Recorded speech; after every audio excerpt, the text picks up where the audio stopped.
আসসালামু আলাইকুম শেখ। ওয়ালাইকুম আসসালাম রহমতুল্লাহ। সিয়াম অবস্থায় চোখে ড্রপ দিলে কি সিয়ামের ক্ষতি হবে?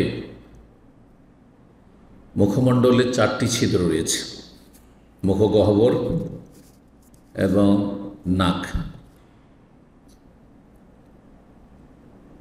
আর চোখের ছিদ্র আর কানের ছিদ্র।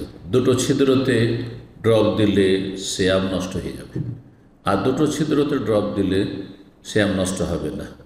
মুখের ভিতরে যদি কেউ ড্রপ দেয়, নাকে কেউ ড্রপ দেয় তো সরাসরি চলে যাবে যেহেতু খাদ্যনালীতে, সুতরাং এই দুটো কাজ কেউ যদি করে, এই দুটোর একটা করে, তাহলে সিয়াম নষ্ট হয়ে যাবে, যেটি জায়েজ নয় সিয়াম অবস্থায়। কিন্তু চোখে ড্রপ দিলে তাতে সিয়াম নষ্ট হয় না, কানে ড্রপ দিলে তাতে রোজা নষ্ট হয় না। সুতরাং কানে চোখে প্রয়োজনে ড্রপ দিতে পারবে।